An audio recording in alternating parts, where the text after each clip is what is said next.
Essa é uma receita coringa para você usar em diversas preparações agora de fim de ano. Não só de fim de ano, mas principalmente agora de fim de ano. Você pode fazer um tiramisu, um entremets, um pavê, sei lá, fazer ele banhado no chocolate que vai ficar uma delícia. Esse biscoito ele é um pouquinho caro no mercado, então fazer em casa pode ser uma opção também bem econômica para você que quer economizar um pouquinho agora nesse fim de ano. E o melhor de tudo é que essa receita tem um segredo da casquinha ficar crocante. Porque a maioria que você vê pela internet, a casquinha não fica crocante. E ele não fica crocante assim como esse que eu vou ensinar pra vocês, tá bom? Então se já gostou da ideia, gostou da minha cara, já se inscreve aqui no canal e ativa o sininho. Porque além de você poder acompanhar as receitas maravilhosas, eu já tô adiantando que domingo que vem eu vou fazer um pavê. Mas é um pavê daqueles de fim de ano maravilhoso, tropical, incrível. Então já se inscreve no canal e ativa o sininho para não perder nenhuma notificação. E agora vamos deixar de conversa e bora pro vídeo. On the first day of Christmas, my true love gave to me a partridge in a pear tree. On the second day... A primeira coisa que a gente vai fazer para fazer a nossa massa de biscoito maravilhosa é a gente peneirar os ingredientes secos. Aqui eu tô usando 100 gramas de farinha de trigo, que são 10 colheres de sopa, e 75 gramas de amido de milho, que também são 10 colheres de sopa, tá? E aí eu peneiro muito bem, não peneiro eles juntos, peneiro cada um em uma vasilhinha, porque ele tem um jeito de misturar diferente, que eu já vou explicar quando eu bater os ovos, tá? Para fazer a nossa massa, a gente vai colocar em uma batedeira 4 claras de 4 ovos e vou colocar em um bolzinho as minhas 4 gemas, tá? Junto às minhas gemas, eu vou colocar um terço do açúcar total da massa. Se assim, mede 130 gramas, que é o açúcar total.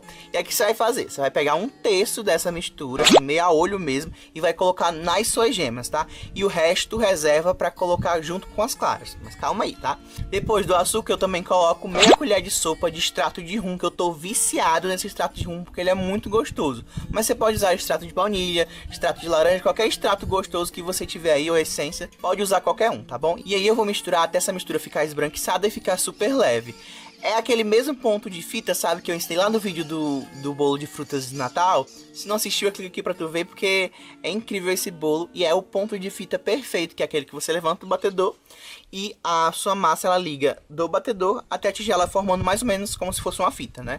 E aí você reserva essa parte. Na sua batedeira, você vai começar a bater as suas claras. E você começa a bater as claras na velocidade baixa e você espera até ele formar uma espuminha, sabe? As suas claras deixarem de ser líquido para virar uma espuminha, mas não tem ponto de bico ainda, é só uma espuminha. Quando as suas claras começarem a formar esse primeiro estágio das claras de neve, que é essa espuminha, você vai acrescentar meia colher de sopa de suco de limão. Esse suco de limão, ele não é obrigatório, mas é muito bom usar ele porque ele ajuda as claras a se estabilizarem. E aí, se você precisar fazer 2 fornadas de biscoito, a massa, devido a essa formação do limão com as claras, consegue segurar por mais tempo o ar dentro da massa, sem que você perca a massa, sem ficar o biscoito crocante, né? Porque esse biscoito, ele é crocantezinho porque ele tem bastante ar na sua composição, tá bom? E aí eu ligo minha batedeira novamente na velocidade média e espero ela bater até ela chegar naquele pico duro, ficar em claras de neve perfeita. Aquela clara de neve que você já sabe, você bate os ovos aí na sua casa, tá? Quando eu chegar nesse ponto, eu vou acrescentar o restante do açúcar, que são 2 terços total, e eu vou acrescentar devagarzinho esse açúcar. Não coloca de uma vez, tá? É de pouquinho por pouquinho. Pouquinho aqui, um pouquinho lá, vai colocando devagarzinho. E não se engane, esse processo demora uns 5 minutos para você terminar ele, tá? Coloca bem devagarzinho o açúcar, aos poucos, para as claras não baixarem. Se você colocar o açúcar todo de uma vez, as claras vão baixar e não vai dar muito certo. Então devagar com essas claras, tá bom? Com esse açúcar, tá bom?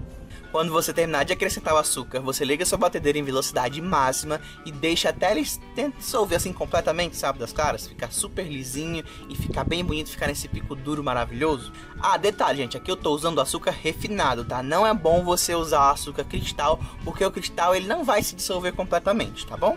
Então prefere usar açúcar refinado, que ele é melhor. Ok, pode usar açúcar cristal, mas não vai ficar igual, tá bom? Agora o que você vai fazer? Você vai pegar esse merengue maravilhoso que você fez, essas claras e tal, e vai acrescentar um pouco na sua mistura de gemas. Vai misturar para já se incorporar, para avisar que vem o restante das claras. E depois você adiciona todo o resto e mexe devagarzinho novamente para ficar bem misturado e não perder o ar, tá? É muito importante agora você mexer com toda a delicadeza do mundo, porque preciso manter a maior quantidade de ar possível nessa mistura, tá bom? E primeiro você vai acrescentar o amido de milho, que ele vai ajudar a começar a estruturar a nossa massa, tá? Acrescenta ele de uma vez e você mexe devagarzinho de um lado pro outro até ele se incorporar. Se ficar algum pedacinho, não tem problema, algum bolãozinho, não tem problema, tá? Colocou o amido de milho, você vai colocar a farinha de trigo em duas partes. Coloca uma metade da farinha de trigo por cima, mexe devagarzinho até tudo se incorporar e depois coloca o resto da farinha de trigo, tá? E mexe devagarzinho, de um lado para o outro, lentamente. Misturou tudo muito bem, eu vou colocar a minha massa em um saco de confeitar. Assim, né? O certo aqui é você usar aquele bico liso, aquele bico perlê maravilhoso, tá? Mas eu não tenho nenhum bico liso aqui. O que eu faço, eu fiz desde a época que eu fazia antigamente, era pegar um saco de açúcar. Eu usei o saco de confeiteiro, mas eu usava o saco de açúcar. Você pega um saco de açúcar, lava muito bem e você coloca sua massa dentro e corta a ponta. Só isso você consegue um biscoitinho meio arredondado que fica bem bonitinho. Não precisa ser perfeito, né, gente? Fazer algo caseiro, a gente quiser fazer perfeito, a gente compra pronto, né? E agora o que você vai fazer? Você vai colocar a sua massa do jeito que você quiser. Eu quero fazer do jeito que é o biscoitinho champanhe mesmo, naquele formatozinho bonitinho. Que o meu não ficou tão bonito assim, mas vai dar certo, tá? E aí eu tô usando, para não grudar na minha forma, um tapete de silicone que se chama Silpar. Mas eu sei que muita gente não tem. O que você pode fazer, o que eu fazia antigamente, era eu pego manteiga e farinha de trigo e coloco. Ou se você tiver um bom papel manteiga, a dica que eu dou é o seguinte: unta a forma, coloca a forma de papel manteiga e unta de novo com manteiga, porque o papel manteiga que a gente compra no supermercado, ele gruda sim, essa massa ela é grudenta mesmo, tá? Ele gruda e fica difícil sair, mas você passando manteiga, coloca o papel manteiga e depois mais manteiga, ele vai sair perfeitamente, tá bom? E agora tem o truque final, que é pro meu biscoito. Nosso biscoito fica lindo, maravilhoso e crocante por fora. Aquela casquinha que a gente tem quando a gente compra aqui do supermercado, né? Aquela casca bem crocante de açúcar. E muita gente faz e não consegue. Mas antes, se você tá gostando da receita, você deixa o like aqui, que isso super me ajuda. E se não tiver inscrito no canal, então agora é a hora.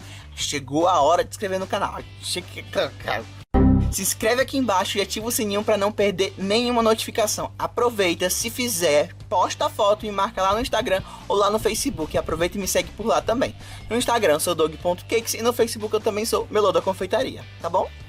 Eu já testei diversas vezes essa receita e eu posso dizer o seguinte: quando você faz essa receita e coloca açúcar cristal aqui por cima para formar aquela casquinha crocante, o que acontece é que fica os pedacinhos de açúcar, mas a crosta ela não fica crocante, porque a massa ela não consegue absorver o açúcar, porque ele está em grânulos bem grandes, né? Quando você usa açúcar de confeiteiro, a massa absorve, mas não forma casquinha nenhuma. Ele fica como se fosse um pó pro lado de fora. A massa absorve, a massa fica mais doce, fica açúcar por cima, mas ele não fica crocante. Então, para você deixar essa massa crocante, o que você precisa é peneirar aqui em cima açúcar refinado. Esse é o truque secreto que ninguém te conta. É o açúcar refinado que eles colocam por cima. Ah, Douglas, mas o que eu compro no supermercado, eles usam açúcar cristal, porque é bem grosso. O que você pode fazer? Você pega o açúcar refinado, dá aquela boa peneirada por cima para fazer aquela primeira crosta, e depois você coloca o açúcar cristal. Se você quiser realmente que seu biscoito fique idêntico ao do mercado. Idêntico ao do mercado, tá bom? Mas eu não quero, eu prefiro deixar ele do jeito crocantezinho, maravilhoso, com a quantidade de açúcar ideal. Eu polvilhei aqui em cima um pouquinho de açúcar refinado sobre os meus biscoitos e eu levei para o forno a 160 graus, por mais ou menos 15 a 20 minutos. Eu coloquei a 160 porque eu achei melhor, porque esse biscoito ele não pode dourar muito. Se ele dourar muito, ele amarga muito. Dourou muito, amargou muito, né? Então fica ruim. E aí eu queria que ele ficasse bem clarinho como ele ficou e ficasse crocante na medida certa. E aí, depois que tira do forno, eu tirei os biscoitos. Ok, eles não estão perfeitos, mas gente, eles estão muito parecidos com aquele que a gente compra no supermercado e talvez com gosto muito melhor do que aquele gosto industrializado que tem naquele biscoito que a gente compra no mercado, né? Olha só a crocância, porque eu já vi muita receita na internet também que eles fazem, não fica crocantezinho, fica meio maçudo, sabe? E olha a escuta aqui, escuta aí por um minuto a crocância desse biscoito. Pera aí, ó.